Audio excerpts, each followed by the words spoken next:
musingi gwa Pentagon. Andi kati obuzibu nti ate wasabira we bagendo zimba Pentagon. Tosola simawo musingi. Nti ekintu kya kati tugezesha ya musayisa muka ngomole ya mazima nti pastor bijingo kuseneza Pentagon tanaweza akokota.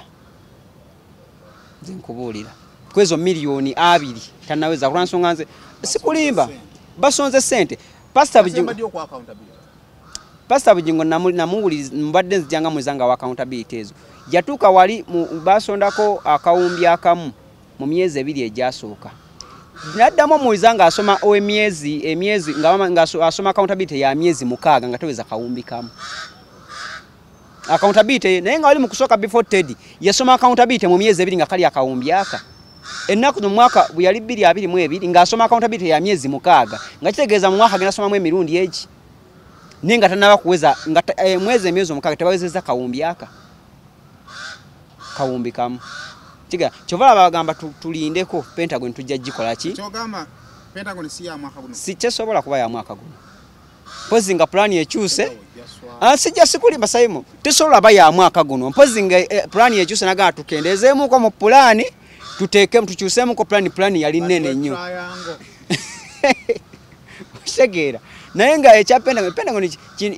kintu kyali kinene nnyo kubanga yakibala mu myaka nanga naye tabalidde mu kizibu kyonna ebizibu birese ebintu bingi ovala sente z'okusoma buli kanako ku TV nga ali azikola yakikendeeza wali azisoma zali zijja speed naye kati ogenda soma kingo ogenda soma y'abantu batono ogambire ebyo babasindise Almutawa Enterprises Limited bano bakugu nnyo musonga za real estate season na oyagala kutunda oba kugula ttaka wekwate Almutawa Enterprises Limited tulina ploti ez'enjawulo enteketeko bulungi ate nga ne bbeeyi yaazo esobokera ddala ensonga zonna ez'ettaka wamu n'okulikulaakulanya tuzikolako tugula sako n'okutunda amayumba era tusolooza n'abapangisa oba okulabirira ennyumba zo abakozi baffe bonna bakuguka era bakozesa mazima meereere Omuzadde essomero wogenda okusomeseza omwana wo naawe weewuunya engeri gy'akyuka mu byenjigiriza lyerya Brain Parents Day and Boarding Primary School erisangibwa e Bukalango ssomero lya bawala n'abalenzi okuli abava awaka n'ab'ekisulo nga liviira ddala ku nassale okutuukira ddala ku kibiina ekyomusanvu essomero lino lya mulembe nnyo nga lisangibwa mu kifo ekyagaziza omuyizi okusoma obulungi Brain Parents Day and Boarding Primary School lisangibwa Bukalango okumanya ebisingawo osobola okututuukirira ku nnamba z'essimu z'omuwanga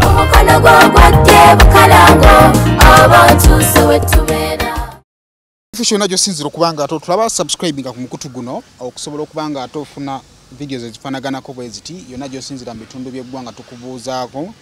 ne tukwebaza okubiranga ate weekuumira ku mukutu guno kale tubeerawo daily okubiranga tukwa updates ez'enjawulo nga tutunulira ensonga ez'enjawulo ate mu kigendo ekitulowooza ntusobola okubaako ebintu eby'enjawulo bye tukyusa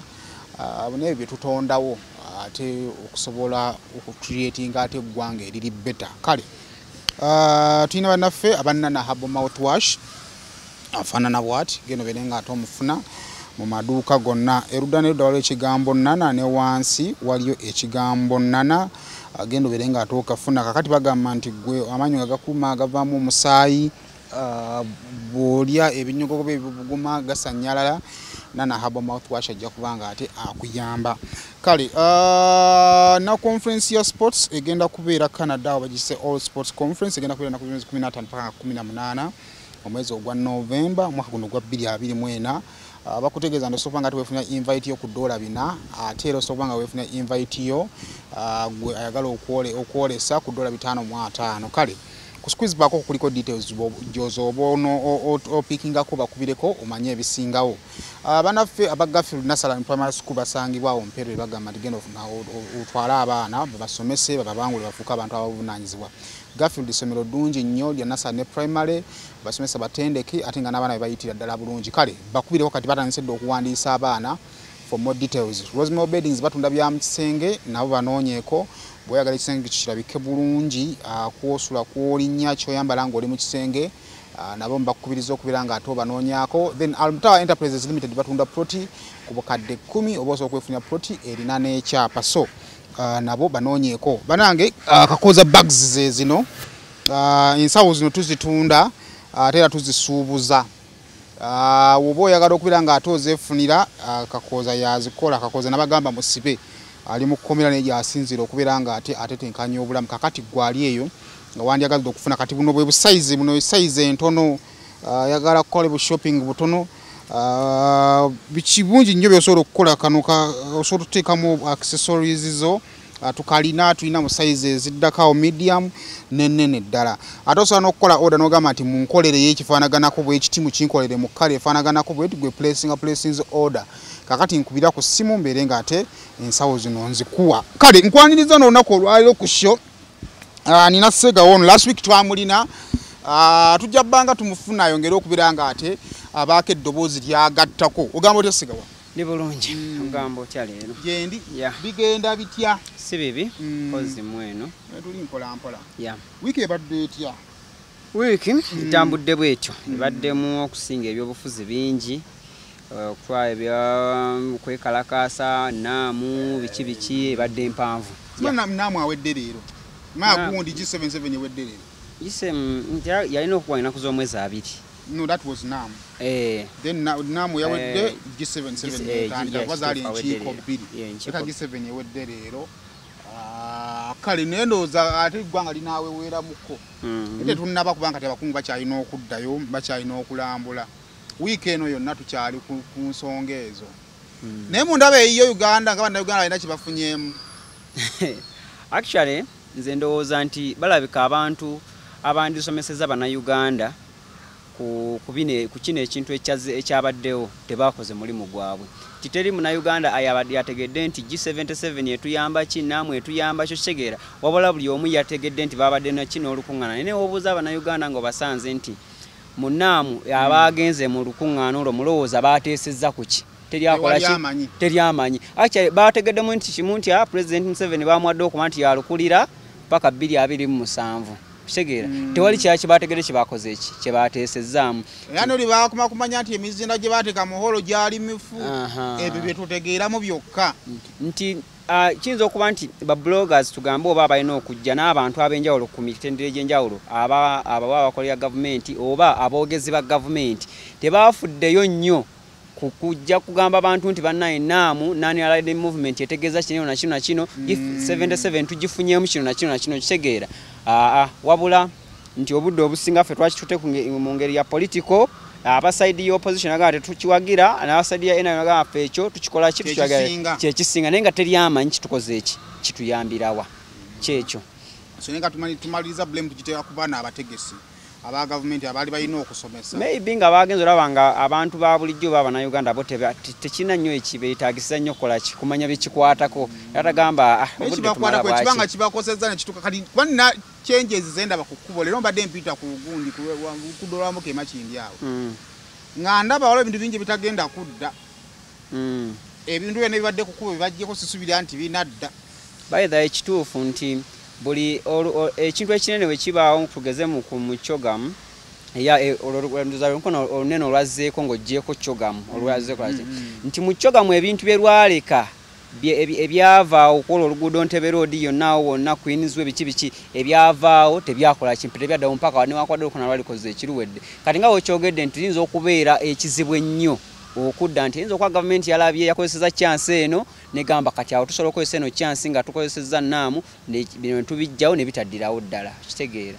kiba kisigala kibenefitinga gavumenti yo yafunyeemu ate n'abantu ba bulijjo ntwansonga waliwo abantu omanyi oyinza okuba olina kyoyagala obbakolera kibayambe naye olw'okuba ogenda kukosaako banene abatono bwe ne bakyakikkiriza ne bakiwakanya kati gavumenti eyinza okuba nga yakikozesezza n'ejjawo bye byagyewo n'etabizaawo kubanga kyasigadde kikola ki kiyamba ffe kale olunaku olw'eggulo ekiro kyonna social media abaddeko ka video ka Robert Kyagulanyi Ssentamu Honorable ng'ali mu taxi buli omu n'akomentinga byonna byayagala abamukkirizamu ne bagamba eyo gye tuyita robadobu style abatamukkirizamu nabo ne babaako ebyabwe bye boogera ng'omuntu wali ku social media era alabye ebintu there's such productions kina kyezigatta ku Bobi Wine ng'omuntu currently naddala ku social media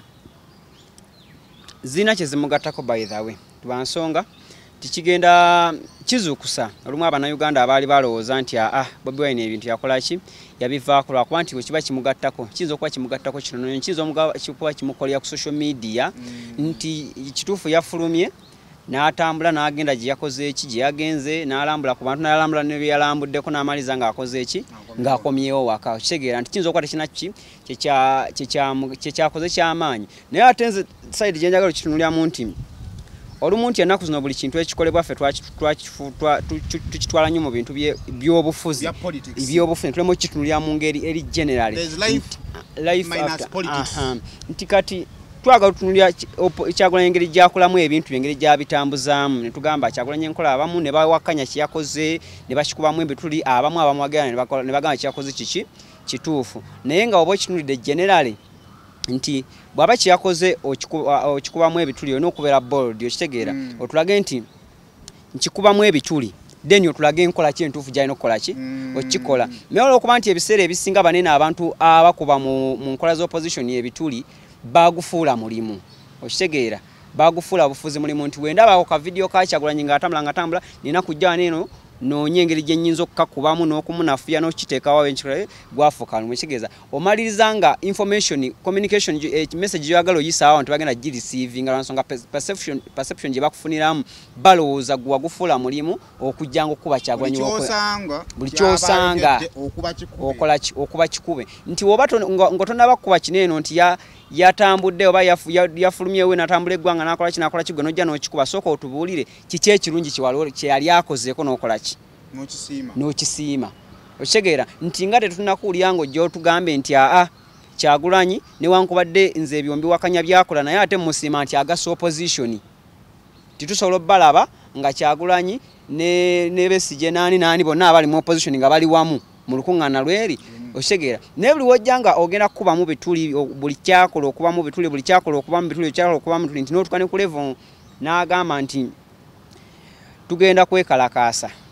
tusimbe ebitooke mu buli wolaba ekinnya mu luguudo still gwe n'ojja n'ogamba nkiwakanya okitegeera oba n'okikubamu ebituli n'onkubuuza mukama wange kale gwe okikubyemu ebituli totuwadde nankola ki entuufu gye tulina kukikolamu ebinnya mu nguudo byagala bibeeremu kitegeera nti buli wonaawakanya ekino yendo totuwadde solution wabula nga gwe buli ekireetebwa kikola ki buli ekireetebwa nti n'olaba ne basimbamu bwe baba bamaze osimbamu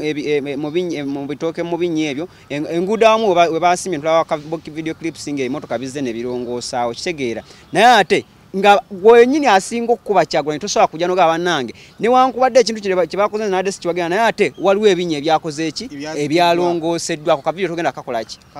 togenda kaleeta then wonaamala ng'okeera enkyango ogamba omuntu yagala ensi yo kitegeera naye kugamba tibana opposition nabo bennyini ensi nabo tebagyagala kimala kati buli omu ali mu kulwana asikaza wuwe anti kati waliwo olina otuwa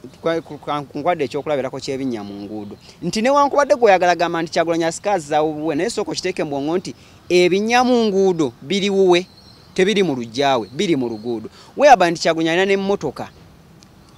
etawulira binnya nga singa agitambuliramu tayagala nakumanya okitegeera naye kati ate gwe olumu atambulira mu taxi avuga boda atambulira mu motoka zinene ezaffe eza bulijjo eziwulira ebinnya ate gwe asinga ogamba nti abo basika bazzaawo ekitegeera ng'olinga agamba nti ebinnya byabadde mu compound ye okitegeera nti gwe ogezaako n'otugamba nti ogezaako buli kyagenda oleeta okikubemu ebituli n'ogaana okulaba nti ne mu ggwanga lyaffe nedda mulimuko ebituli bye twetaaga okukola ki obudde bwe tugenda omumala obudde nga tukuba bituli mu nkola z'opposition nga naye tetwagala kukuba tooki mu bituli ebimu ebiri mu ggwanga lyaffe byo bigenda sigalawo ate nga opposition esolokera n'evaawo naye bino bitayagala kwogerako bigenda kukola ki bigenda sigalawo kati kanku example nti nga Bebe Cool Big Size ti Big Size y'omu ku bantu abasinga okuba ebituli mu nkola z'opposition juzi yavaayo n'apostinga ku engeri Airtel engeri gye yakola ki yabbamu data we naye gwolooza takimanyi nti ekyo ekintu gavumenti esobola obaako kyekikoleyo kubanga Abannayuganda tebali exploited nnyo niyo olw'okuba tayagala kwogera ku bituli biri mu ggwanga lye era amaliza yeekubidde ku Airtel naye ng'asobola okugamba gavumenti nedda gavumenti zino companies ziri mu kuexploitinga data zetudde zemututema mungi naye obudde tumala bungi nga tukuba nnyo ebituli mu nkola z'opposition twelabira okuba ebituli mu ggwanga lyaffe lyo lennyini nti ne twelabira okumanya nti ebituli ebiri mu ggwanga lyaffe tubikubyemu tutya nti abo abantu abasinga kati nkwadde gundi ya Big Size Bebe Cool kankuwe ku manya agazze gakubanga ebituli mu nkola z'opposition n'ebituli mu ggwanga lyaffe bye balaba bo bannyini nga babira nitasobola bikuba mu nkola za nkola ki bikuba mu ttooki kati kankuwe example ku saga ya Pastor Bujingo obutemu bwakola ki bwaliwo bwe yamala obusimatuka nakuba tetukola ki tetubawagira kitegeera naye nga osinga yali muntu omugezi agamba naye neddali neggwanga lyaffe tulina okubaako ebintu bye tutunulamuuko yani badde asooka natuula wansi nasooka n'amanya obutemu buno eno bwavudde ku ki era nsonga ki ddala ndishuwa nti bapipo pawa badde bayagala okukola ki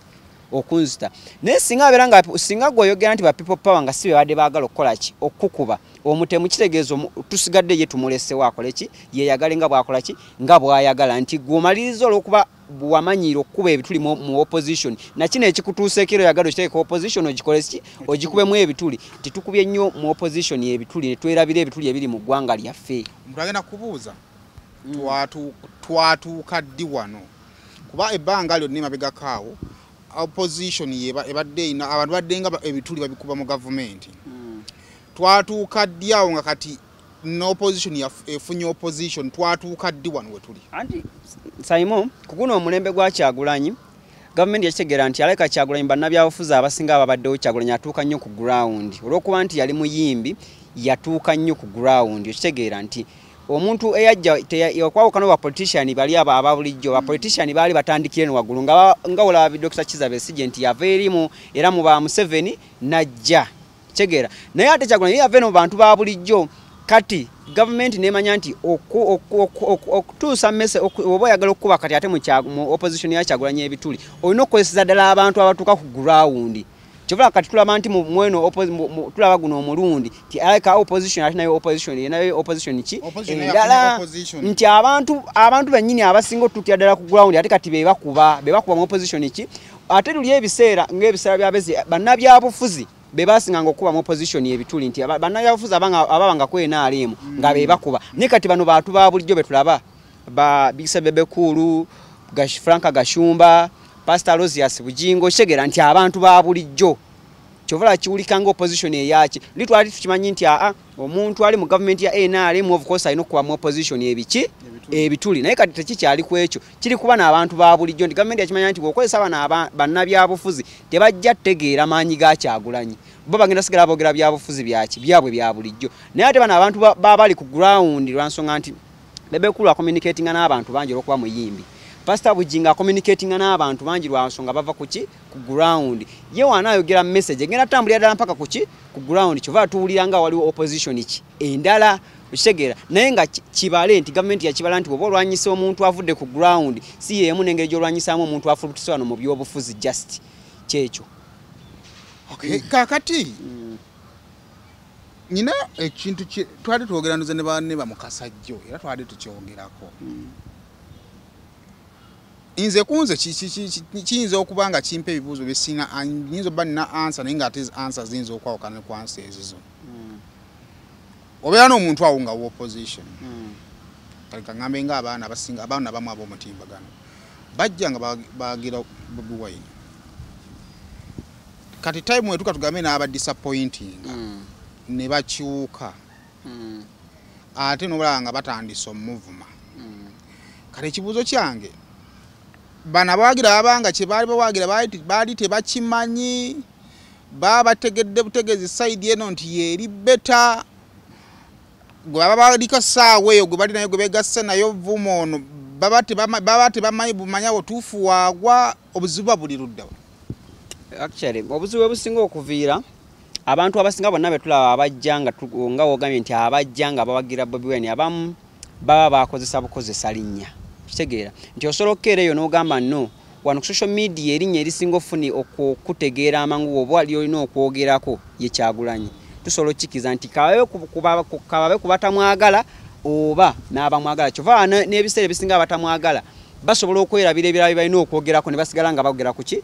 Kyagulanyi okitegeera nti lyerinnya erikola kati omwana asobola okujja ng'ayogera ku Kyagulanyi ng'amuwaana ng'era akulaga amukola ki amuwagira naye after tuuka eno wagu n'akitegeera kati wano ntuse wagulu jemba nkola ki jenjagala nakyuka kigera abantu bangi tubamanyi nga bazze bangi nga balinnya wagulu nga twalowooza nga abaali bawagira Kyagulanyi nga baali tebamuwagiranga nako nga bakozesa bukozesa ne bayitawo obuyisaawo ne bakozesa erinnya lye baatukana eno waggulu ne bakola ki ne bakyuka then ange ndagenso ekitunulamu nti bw'ova eno wansi ojja gwe wekka nga olina opinions ezizo n'ojja n'oyogera ebintu byoba n'owagira Kyagulanyi n'oyogera n'otuuka wano eno waggulu ne bakutegeera bwe bamala okukutegeera otandika ofuna opinions mu angles ezaki ez'enjawulo opinions ezo n'oziteeka ku minzaani n'ozipimaapimamu kigera ogamba nga noli opinion gyakuwadde entuufu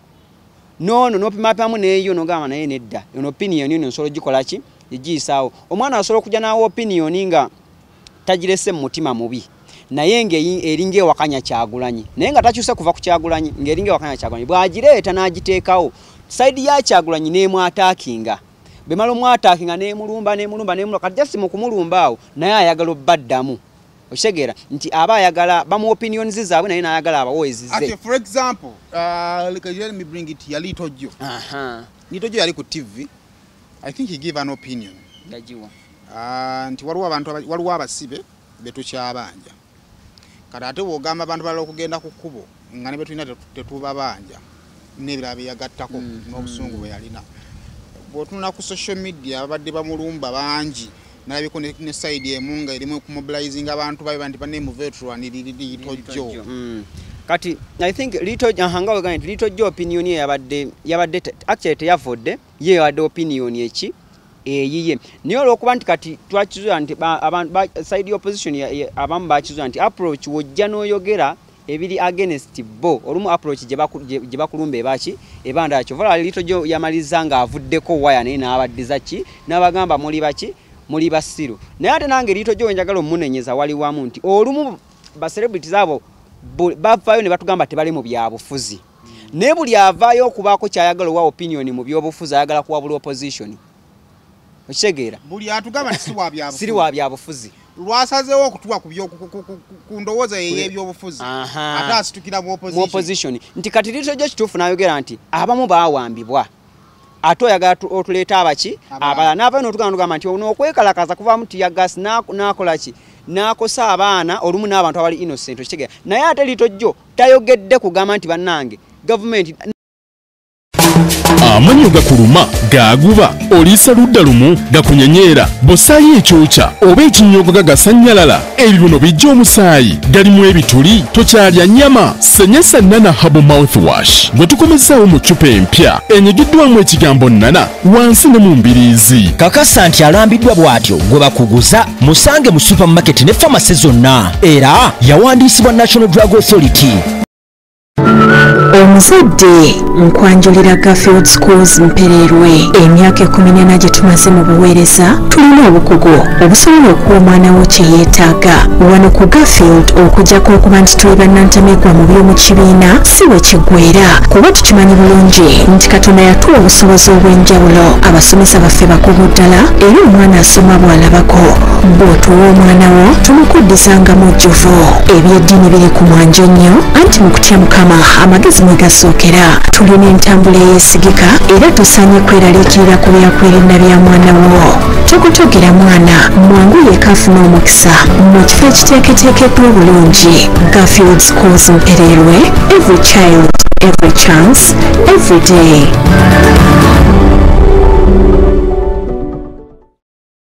Baba wambiwa musooke mukole ki mubate oba tayagambye government nedda government olumu okwekalakaasa okumu tekwetagisaamu tiya gaasi okitegeera ana kiyinza okubanga ekyade kyetaaga okwogera mu kaseera ako kyakusitopinga abaana baagala okwekalakaasa nga talina bwagambira bali nti bannange si buli kikwetagalasa ndi okwetaaga mu tiya gaasi oba kyali tekyetagisa mu kaseera ako andi kati bw'aba yazze n'asooka n'atuwa nti n'atulaga ki ekyaliwo n'atugamba nti waliwo abaawambibwa okitegeera waliwo abaawambibwa ate kati nakati oyagala tukole ki kati omuntu wakubuza nti Little Joe okay ogambye Kyagulanyi waliwo abaawambibwa tukyababanja waliwo bangizaako Little Joe tulage ka video ng'obanja abantu abaawambibwa ng'obanja abaawambibwa government kyo kibaddewo kibaddewo waliwo bankiseeza gwe buli wojja n'okuba side yo naye ng'eri side tukulabangako mazima ge wali oyogedde ku bo noga bannange abantu abaawambibwa bo basooke bakole ki bateebwe nti oba lwe bakuba tiya gas atasaanidde oba wabagamba nti nedda awo wabadde teweetaga tiya gas neggwe onotulaga nti nze siri mu byabufuzi naye ono kyali wange Bobi Wine naye ate n'oyagala okole ki okuba sayidi ye kitegeeza bali abali sayidi ye baba bagenda oba bagidde perception ndala so naye nti background yandibadde nti bannaye tubadde mu lutalo n'okutaasa abantu baffe abatuweereddwako batuweereddwako twe twali oba nteeka nti nga background weeri nti omuntu kiba kimwanguyira okwandastandi nga byogera kubanga obadde nabo nga olwana nabo kati obeera nga abawabula nti bannaye naye nze ndabanga mu abatandise okuwaba kaddeni nekira nga wolesa example ya Itojo jetede wali eri ku baana abajja nga bawagira Bobi Wine wani bakola ki ne bakyuka kati example ya Itojo kujjayo kiki ngamye nti omuntu asobola okuwa opinion ye nga Itojo yagirese n'atavoola kigera ngera namwe musobola okumu approachinga mu ngeri ekola ki etavoola ne bulwe mu approachinga mu ngeri eri hash avaako waya anyiga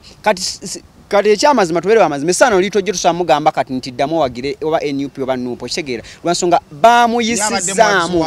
of course abadde ebiseera bisinga Itojo abadde nga akulaga nti ayagala nnyo Bobi Wine okitegeera ngera n'enkola ze zimu azikola ki naye olwa approach gye eyazze n'emukola ki gye bamutuusizzaako ekukyusa bwemala okukyusa kati abantu ate bano bana okwogera nti olabika walya owakitegeera naye nga approach yo gy'oba wakola ki gye mwatuukiza ku muntu ono ye yamuleeta n'akyukira ddala ne mulowooza ali wakubakuba naye nga teyali wakubakuba wabula kiri kye yali aleese mwali mwetaaga kujjamu approach entuufu mugambe nno Itojo ekintu ayogedde kituufu naye ffe tetukikiririzaamu lwansonga gwe tovangayo kunenyanga abantu bali tobanenyangako bibi bye bakola wabula gwe otoyagala kukola ki kunenya ffe oba nogamba nti Itojo mukamanga oba avaayo nogamba nti oli mu byabufuzi ebyobufuzi tobyogerako bireke ojja tufunamu obuki naye kasitoraniko omukola ki dde eryonyenjagayo simanyi biki kisiru totegeera biki kyokitegeera awo oba okoze eki oba omugjeeko waya awo tagenda naye kubeera kaamu naye kati nze Itojo nsobola omugeraganyako because naffe tulobera gye tukola ne tuwa endowooza zaffe naye nze bwenkeera ku makya nempa endowooza ku principle Robert Kyagulanyi Ssentamu nga ngireese mu bulungi abawagizi be ne banvuma nze nga Sayimo nyinza obutanyigira principle kubanga si abakoze eki ekyokubiri kubanga ekigendo kyange kyabadde kyakuwa opinion yange nga namaze oggiwa byonna ebijja biyinza obutanyiza kubanga nze ekigendo kyange kituufu kiba kikoze eki kiba kivuddeyo ekibuuzo omuntu awadde opinion ye nga tewali amuganye wadde nga waliwo group y'abantu emuvumye obusungu obungi obukyawo ono gwe yabadde awa amagezi abujjawa ani kati abantu abamu ennaku zino bakitegeera nti bano abantu abakuvuma ekintu ekisinga baluma kulumba oli gwe badifendinga kitegeera kati omuntu bamala omuvuma nga yeekwasa abamu agamba nogamba kati oyo principle yalaka yasindisa abaana abo bavumaani bavume naye nga talina kyakoze ekikankweka study emwe ebadde esinga obeerawo eri common nnyo mweno saga ya alien skin bwe yabaawo abantu bwe babuuza nnyo nti alien skin ono lwaki alumba nnyo principle ennaku zino naye nga principle tamukola ki tamulumbangako bo baagamba principle yasinkanye Umaru Kiseka ate nga Umaru Kiseka bulijjo yavuma ki alien skin kitegeeza mu principle yakoze eki yasimye Umaru Kiseka naye nebeerabira kiri nti Umaru Kiseka nga alien skin tannabaawo yalina emirimu gye yasooka okukola ng'ayogera message yaki ya struggle principle nga nakola kitamusinkanangako kino ekyaliwo ekikiba obukubagano ne alien skin kyali tesobola principle kusinkanaani Umaru Kiseka olw'okuba balina obukubagano ne alien skin ng'omukulembeze yalina omumusinkana era mu video ze yali ayogera ng'asinkanye Umaru Kiseka yamugamba nti mulekerawo okwekuuba okukola ki bannammwe ate abakoze ensobi okudda kuno ku media mubagendere mu inbox mubakole ki mubagambe ne kati olw'okuba baneeno bo baali bamanza okitegeera nti bano abatukuba tulina kwekwasa nti principle yakoze eki yabasindise bagamba kiri nti principle yasinkanye Umaru Kiseka n'amuwahaaga kitegeeza yasiimye emirimu gyakola ki kikumbe n'emirimu emirala giri gy'adaakola gyasitwaga era principle yaddaani n'omukola ki omusisinkana principle nga beekwaza kino nti alaka yabasindise naye nga baba bakimanyi mu kisi yakoze eki si yakusindise lwansonga tubeere bamazima nti abantu abasinga n'olumu abavuma kuneena abantu abatavuma tasinga nango na principle wado muno nogu tamumanyi nga n'olumu ayinza n'okuba nga neekamo nawali kitebe kya NUP takola kitatuukangawo ye muntu akola kingali obubeezi naye olw'okuba force eba nnyingi oli n'agamba hakati kangament principle yabasindika then awo nange nfuna excuse evumirako principle oshegera ate nga principle tajja vaayo oba ayingire mwezi ensonga wayingira mwezi ensonga ate aba yetadde ku level yaki ya wansi nti kati ate omuntu agoba entebe ayagala obukulembeze bw'eggwanga bw'obeera mu zino entalo za simanyi baneno beevumidde ku social media ogenda beera mu kutawuluza ezo kiba tekikola kyovala bakimaliza kimumaliramu liito jjo ng'alina kunyiigira principle nanga ayagala atugambe nti kati abo abantu abamu kubanvumye ye yabasindise kitegeera naye nga naye abakitegeera nti wenvuma ono baneeno ngenda kubamba kutta ewaluma kitegeera kyovola bamaliza obusungu bakoze eki babututte ku principle nti ne wanavuma banene abantu abamuvumye n'abaddizawo yotana kyafiirwa newe omuvuma newe onaamuddizaakyo yotana kyafiirwa ekimuluma kukwata kwoli kyekyo kale oli kusema official tukyagenda maaso tulina Segawo ono tutunuulira ensonga ez'enjawulo ezitambula ku mutimbagano n'ebintu engeri gye bitambulamu bw'otunuulira gundi eno eyo ey'ebitooke was it successful? Gundi y'ebitooke sagala gyogerako nti oba yabadde successful oba teyabadde successful okitegeera ekintu ekyandibadde kirina okubeera discussion nti yada asindika message ki kitegeera yada asindika message ki kirana tukola ki tutunuuliranga tunagamba nti ye okuvaayo n'agamba abantu muteeke ebitooke mu binnya awoolaba ekinnya teekawo kyabadde kusindika message nti bannange ebizibu ebimu eby'eggwanga tugenda vayo tandika okwemulugunya nti kiyinza okuba nti ebinnya binene ebiri mu nguudo si kyekizibu ekisinga obuki obunene naye byemu ku bintu ebitono bye tusobola okukola byasobodde olaga nti tusobola obitandikirako kitegeera tulaga gavumenti nti we tutuuse kati waneeno ebizibu ebimu tugenda vaayo tubyemulugunyizeeko kitegeera nti twalabye abamu we basimbye ebitooke kati nga besite we yasimbye bagenze ne bakola ki ne balongoosawo awalala ne bateekawo amagye okulemesa okukola ki abantu okukola ki naye kati eyo pressure eba emaze osindika gavumenti nti nedda neki bwe kiba nga batandikidde ku binnya mu nguudo tetulina balinda ate batuuke ku demanding ddagala mu ki mu malwaliro kitegeera tetunatuuka kulinda ba social media kuba ndulu kugamba gavumenti bannange data source expenses ziri waggulu banaye mututaase kitegeera tetulina kulinda abakozi ba bulijjo kugamba banaye gavumenti muterewo ku minimum wage kitegeera kino kyabadde nga kabonero akalaga nti ebizibu ebituuse kati eti nga temukyasula tufaako nga tulina kumala kuba nduulu kitegeera ate nga nekino ekyokusimba ebinnya mu bitooke kwabadde kulaga butali bumativu nti gavumenti yamaze okulaga nti bino ebinnya tusobola birongosa naye tetwagala bwagazi okitegeera nti abakungu bannaamu we bazze basuse ne balongoosa ekisaawe kyaki ky'entebe naye nga bulijjo abaana bave bweroga nga bakukuluma bannange ekisaawe ky'entebe si kirungi ekisaawe ky'entebe okitegeera kati gavumenti bamaze olaba nti abazungu bajja naye kino ekisaawe tekisaana yitibwako bantu kitegeeza bujja bannayuganda beeraba nga basaana okukola ki okiyitako n'ekikola ki n'ekyongosa kati muno wadde kulaga amativu nti nedda naffe mutufeeko lwansonga ebinnya bya Salama Road oyinza okuba teri lukuŋŋaana lugenda kujja bayitaawo nti banaalongoosa nga bazze kati kirina kujja nti balaga obutali bumativu bakole ki we tunategeka nti twadde successful singa gavumenti respondinga ne tulaga nti ebinnya tugenda bikola kyawe tujja olwetinga lwabadde successful ate lwabadde kyekyo kale dhalaseme twali wano twatunulirako ku church katono nnyo ezimu kusamaniza Musumba Bujingo ku Friday yalumba abamubanja Pentagon nze bonawe mbadde nsubscribinga ku sukulu egamba nti omuntu obanga tewasonda toyina beetu na ddembe litandika kubanja oli kubanga tunalabayo omuntu atupostingayo na ku message kubanga waddenga waliwo abateekayo mu bibbo naye ati waliwo n'abapostinga ku mobile money abateekerayo mu bank abalina message tetunafunayo muntu atuterayo message n'atugamba nti bannange nze nateekayo sente zange bweziti Musumba twagala Pentagon naye abo abalabika okuba nga tebasonda be basinga okugibanja Musumba abamukyamu wagamba nti nno gwe agibanja nga tewasasula tolina beetu abayina ensobi Musumba ekiroka ekigenda omukozesa ensobi kwe kwagala okuddukira ku pesi yemu n'abaana ba social media abaana social media bayinza okujja ku mulamu ne weerabira nti ate ggwe oli mu lyowi waami oyo olina group y'abantu b'oliiding abaaki nti Musumba yabadde ayogera mu statement ze yakoze yasuse n'agamba nti buli abanja Pentagon imbwa yakijje mu Bible naye kitegeeza n'ababadde mu kyaki yabasindikidde message nti okusonda musonda lwe mulitandika obanja Pentagon muli baaki muli bambwa nti abasonda tolina kitabo obawandiika abasonda obeera beezi ku radio n'oyogera Pentagon ogisondedde emyaka egisukka mwe oba esatu oba ena waliwo changes ezizze zikyuka nyingi waliwo changes ezikyuka nga waliwo abaali mu church ne bagivaamu kitegeera waliwo abaali baagala Pastor Bujingo ne bakyuka kati gwe oli sure otya nti tebasonda kigera oli asobola okuba nga yasonda mu 2021 after changes ezizibaawo saga ezizibaawo ku pastor Bugingo n'agamba pastor Nedda sikyamutegera n'akola ki n'avaawo naye ng'akoze eki ng'asonze kati gwe n'ogamba nti ababanja Pentagon simanyi mulimbwa ezembwa tezisondo kitegeera kitegeeza weerabidde nti oli mu kuddukira ku pesi ya social media eri mu kukola ki mu kukozesa ensobi kitegeera wayinza okuba nga wali ababanja Pentagon naye nga tebali ku social media ng'oli yazisonda naye abanjizaawo yatali ku social media atayogera andi kati obuzibu bw'abantu abagoberera social media balowooza nti obulamu bukoma ku social media wokka kitegeera omuntu asobola okubeera eyo ku ground nenga abeyo n'agamba ne pastor Bugingo twasonda certificate yatulimba Pentagon kitegeera yatulimba Pentagon nze nabeeranga wa pastor Bugingo nga nkyasa kisoboka omanyi waki kino kigamba segawa ng'ovudde ku kuno okuwoggana okubaddewo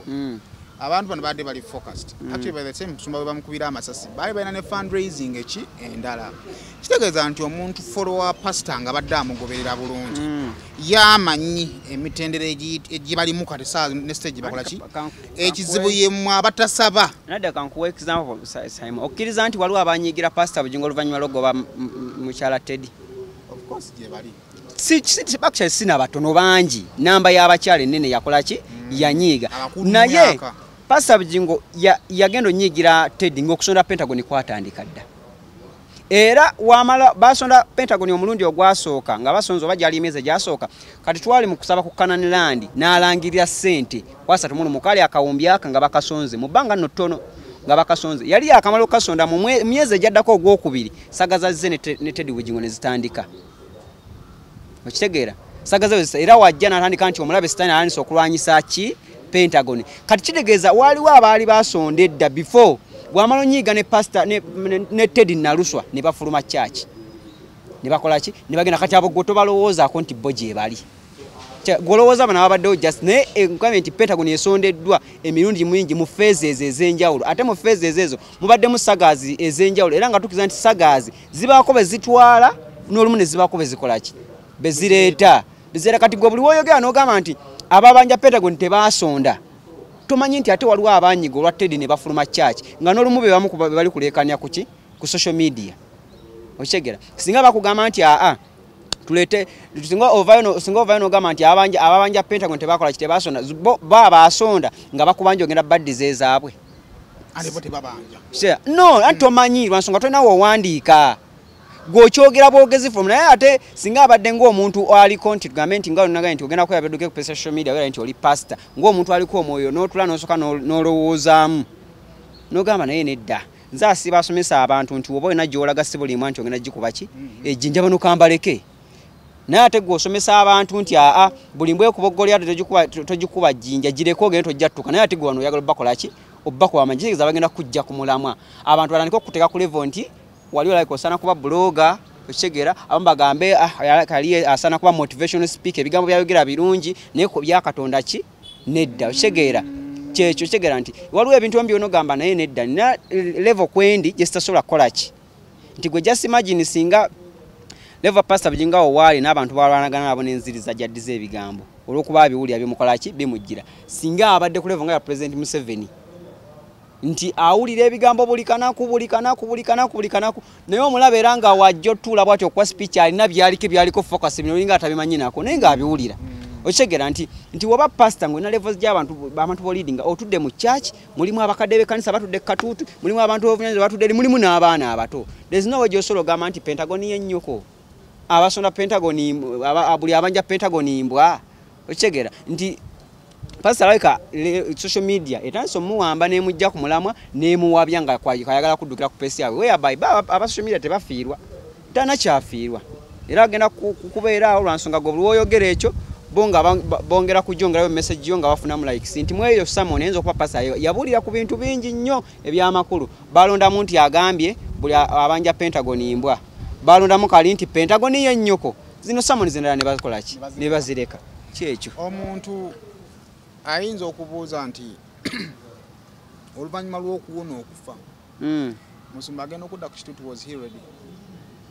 Musumba psychologically kyenga nti yali tali ready kyaleze essaawa ali yeetagana yeewamu time lwakuba nti pastor Bugingo ye musajja ndoze yategeera nti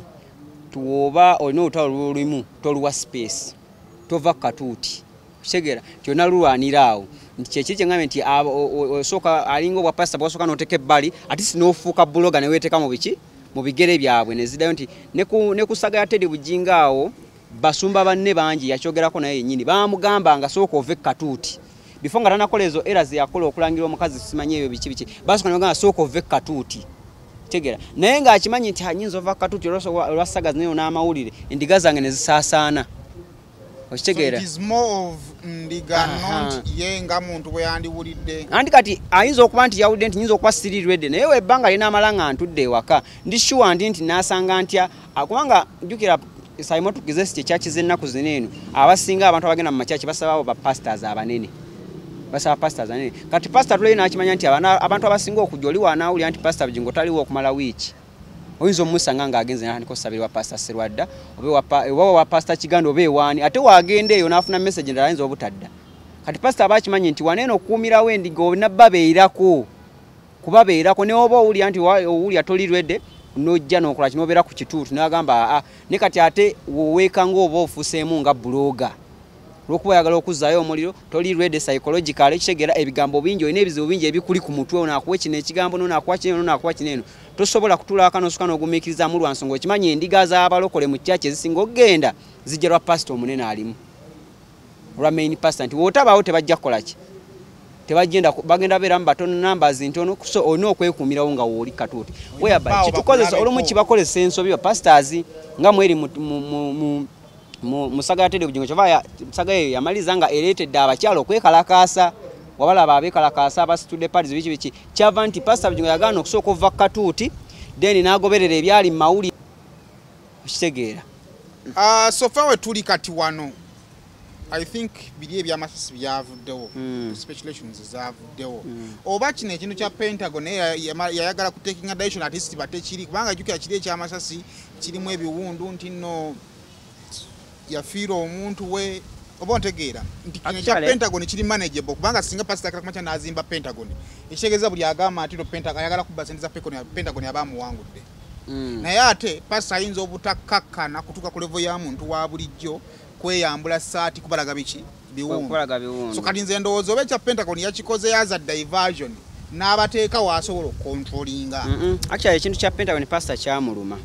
nti pastor kyamuluma nti yafuna obuzibu kitegeera naye mu kufuna obuzibu obwo abantu bakywalayitira lwa nsonga balowooza ayagala kubba sente zaki za Pentagon kitegeera tiyatuuka ku level n'alowoozaamu n'agamba naye bwe nfuna obuzibu butyo abantu bakitagala nti njagala kubba sente zaabwe kiba kikulumamu ekitegeera kibanga muntu nga yakuteeseza sente zo n'ofuna accident najja n'agamba oyo obadde oyagala ffe agenda na sente zange ekitegeera kituuka nekikola ki nti kati pasa yatuuka n'awulira obusungu muli nga kimunyiga ku mutima nti ng'alaba nti n'abasinga omuteeka kugwama nti ayagala kuduka sente za Pentagon bayinza n'okuba tebakola ki tebasonda nti kiruma Chiga chovola yada nagamba Pentagon tusoka tujireke tujja gikola ki gisondolula nti yalabanga kinene ekyokudda okugamba abantu nti sonde Pentagon sonde abantu bagenda lowooza tufiiriddwa abantu bagenda lowooza nti ono yapanze gano amasasi biki after money Chiga kwa abantu balowooza yapanga amasasi yalisaga yalabala sente za Pentagon nti point enkulu yali ku Pentagon mu bantu abakola ki abamulumba kyamunyigamu chovola yakomezaawo obusungu yazze na busungu nti newe nfuna obuzibu newe nakola ki mwe mutunulidde kimu nti njagala kubba sente za Pentagon ne mwerabira nti waliwo ebintu ebirala byakola ki byakozeewo byataddewo nti ataddewo media okuba nti ne church weite si kizimbe naye abantu bwe bakola ki we bali naye bonna abantu gundi direction eri ku Pentagon nti yakirowoozezaamu negamba nti oba singa Pentagon yabadde yagizimba dda nti singa weyandifunye obuzibu abantu bandikitwe byabadde byandibadde ki byandibadde serious niyo olwa Pentagon eno abantu bankimutuuzizaako butuuza bweyagala kubba sente za Pentagon ne wanaafuna nti bagala mulinda ndooza amale kufa bufi nti still no yandifuddamu bandigambye nti sente za Pentagon yabadde yazikola ki yazibuzaawo nga lakyalina kyakola ki kyakuzzaawo n'atyo okuswala mu bantu bw'atyo n'akola ki nafa kati chovola obusungu yabadde na bungi eri abantu abatamulumiriddwako ne bakiteeka ku sente za Pentagon kyekyo ale ne kozi wabanga ogami Pentagon eva ku Teddy ebeddewo Pentagon nze anti na Yate nze ku basumba lizi lwaki kikugamba bange dene. Buli ali mu banga ki? Ani Bugembe. anti kati Saimu Pastor Bujinga ekintu kyayagala ozimba I think wakirabako plan yakyo kintu kinene nnyo nti ebintu bya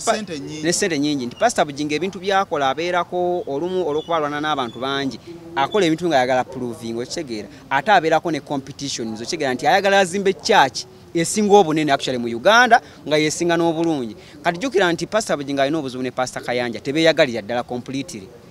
ne musagaza Teddy Bujingo Pastor Kanja aziri muki wakati naye Pastor Kanja yomu ku basajja abasinga church ennene mu Uganda ate zinyirira Chegera tomusubira kola kintu kyonna nga kiri wansi wa church bwezityo alina okola ekintu nga kikola kinene ate ye muntu atayagala kukolagana n'abazungu akulaga nti nze ndi wawano nti sente ezazisubira zijja muki mu bantu naye sente nyingi ebikubya Pastor Bujingo kyayagala okubisaamu banne byebakola naye ate nga tagenze banne gye bajja sente nga nali mpulira obujulizi bwa Pastor Kayanja oyo yali agamba nti waliwo ne yali ayagala okutwala ettaka eryamu ettaka ennateete abazimbireko ekkanisa Pastor n'agamba nti bazimba ekkanisa ne tebasonda wadde n'ekikumi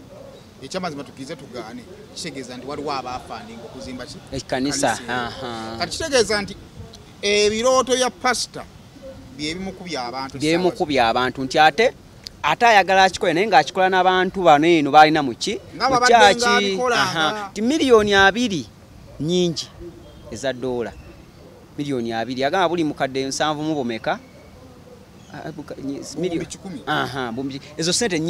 sente nyingi nti ozisonda mu bana abantu yalowooza nti bayinza n'okukikola mu bbanga nti bayinza okukikola mu bbanga lya myaka nga 3 lwansonga nti waliwe baali bava ku Bati Valley basonda sente ezagula ettaka mu bbanga ttono kigera olw'okubeeza essaawa Pastor yali atya wa dola ne mu bbanga libabusonderamu nga ttono nnyo olwokuba nti Pastor abantu bali bakyamwagala nnyo mupya message ye etennaba kubeeramu kantu konna kataataagana ng'akyali bamwesiga nnyo ne basonda sente mu ddakiika kigera kati wajja waneno wano ku Kanani n'alowooza nti ate kati ennamba zeeyongedde zeeyongera nnyingi n'alowooza nti ate kati waneeno bagenda zisonda na speed nnyo niwankubadde zino nyingi naye bagenda zisonda miliyoni wali basonda tegawera na mwaka tezawera wadde emyezi 10 nga basonze miliyoni 2 eza dola wano yamanya nti miliyoni 2 emyaka enanja kuba nsolo zikola ki mbalamusizzaako nnyo bannyabo ne bassebo nga nsinzidde wano ku Rosemary Beddings nga ffenno twakuguka mu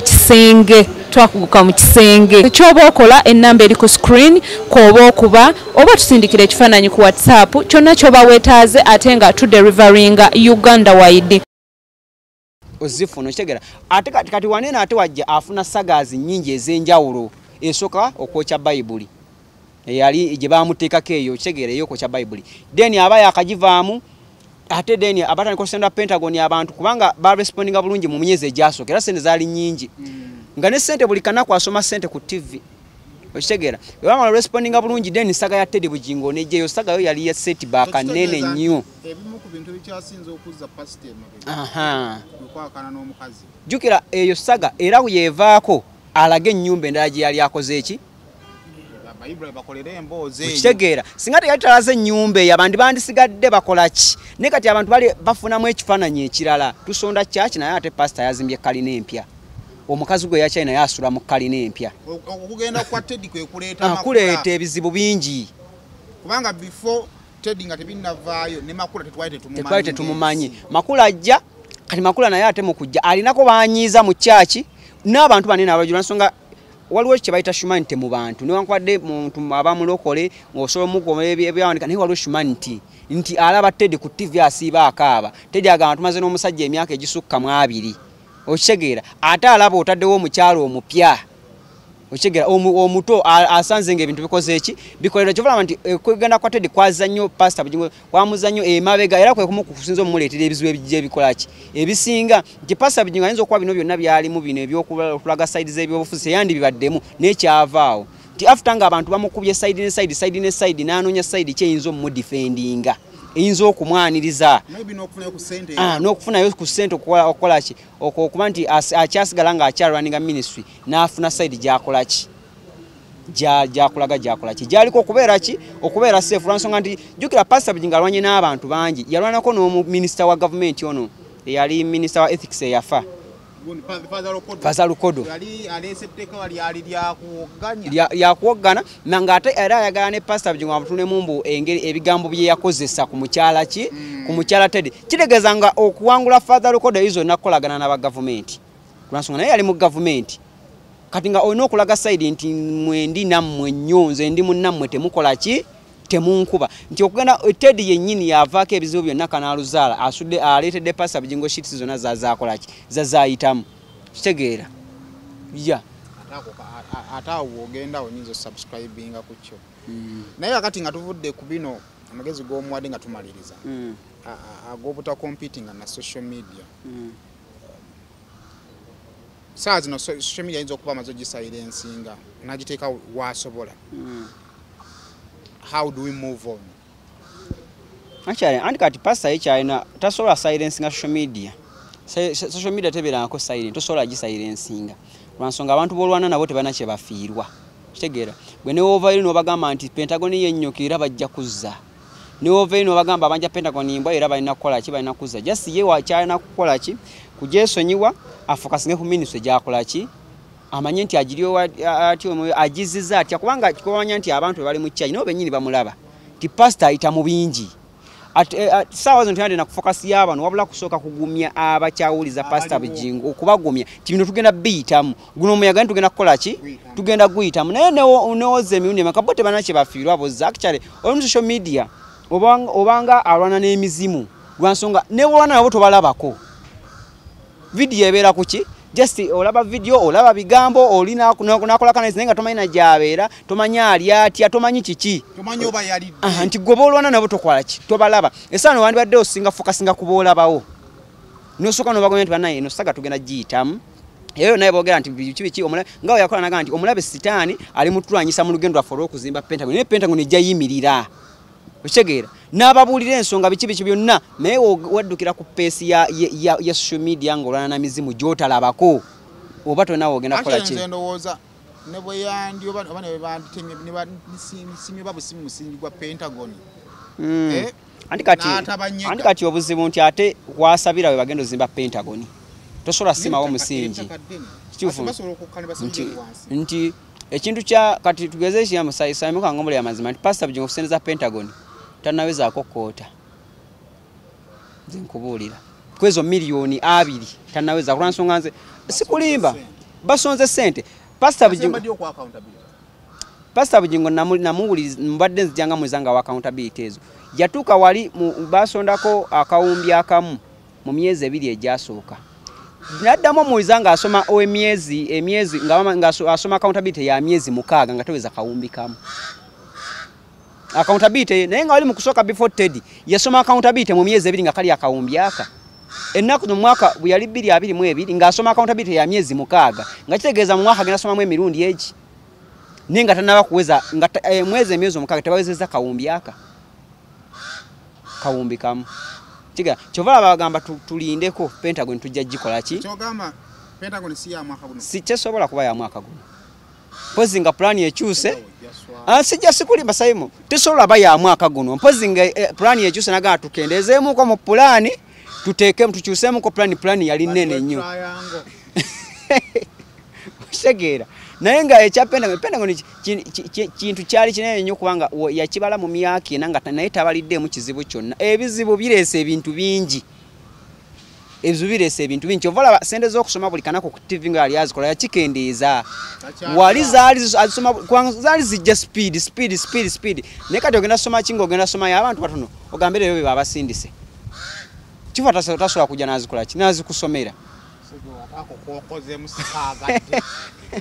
segera kubanga no sayimo tubeere bamazima Pastor Bugingo yabeerangawo n'atugamba nti nze siribeeranga yavumiranga nnyo bapasita bateke binamba ku TV ekitegeera kati njawulo ki ey'okuteeka ebinamba ku TV n'okusoma ennamba y'essimu njawulo ki wano ogisoma eyatugamba nga sijja kubanga yateekawo bank account n'agamba nze sagala musindike sente ku mobile money mugambe nti nzaazikola ki nzaazirya yamaliza atuwadde ennamba ye tuba tuzikola ki eko kugezaako kuwawatanya kulaba nga angozi zonna sente zigezaako kukola ki kyeyali abaze kyagana ekyoziseka ku account naga katugezeeko emitendera egy'enjawulo n'atuuka ne ku level nga ayimira mu kyaki naga byonna buli kyalinga kyakutula butuzi ku TV n'asoma busomisere zize ku Sentinel kati ne banka zaawera okitegeera ne banka zaawera tulina oteka waliwo ababakers waliwo aba Sentinel waliwo aba mobile money okitegeera ate mobile money ku numbers ezaki ezenjawulo omuntu yagamba nga nze sirisomera abantu namba ya simu siritekanga ku TV namba yange okitegeera kati wotuka sawa ya Pentagon nge namba zijja ku TV teri Pentagon Pentagon ejava ona endowooza myaka gya maaso kaawo ebintu nga ezize mbigoberera nga mbiraba lokole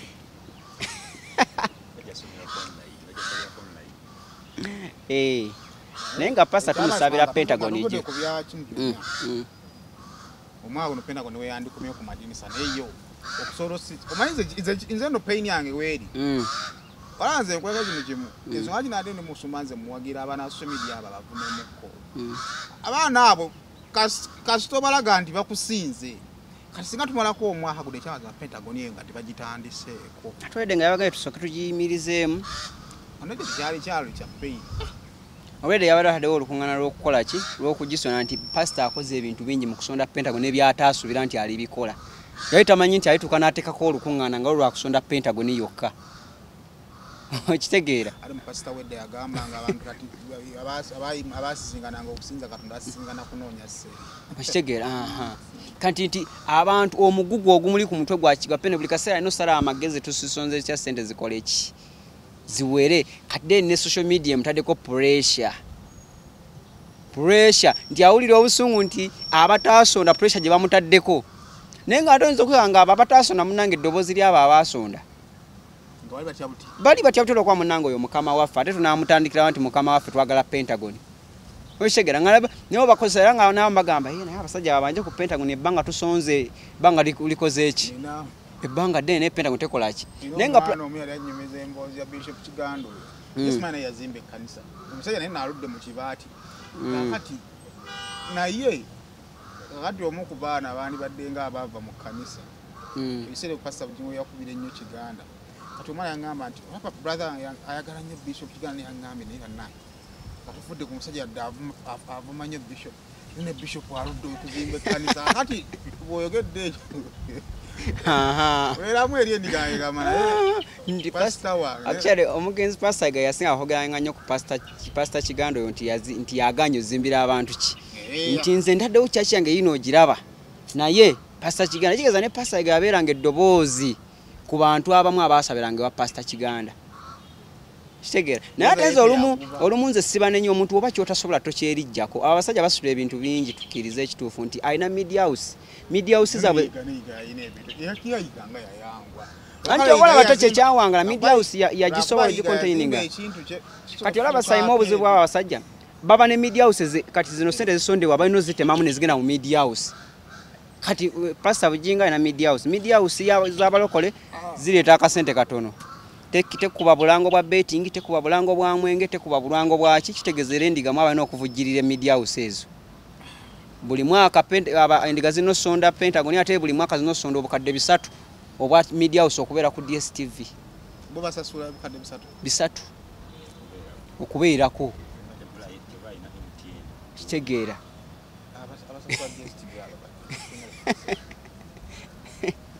Weshegera nti ebintu bingi abasajja bebeetika kitegeera okay mwebale nnyo abantu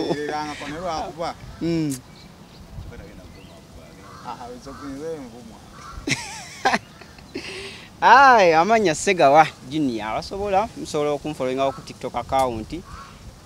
ne Facebook amawulire amabi banaye tumalize nga mungulako ebisero bino emunguleko kagoza bags zino zifaanana bwe ziti ozifuna mu size ezo nosobola okukola order nembeera nga ate nzikuwa ku namba yange ey'essimu ku bookingira kakoza bags zino ate okusobola okubeera nga ate ozewangulira kale mubeere bulungi mweraba naye Segawa onkuye omusumaali ya rabbi wanudi ng'akyali awo naye bankubye omusumaali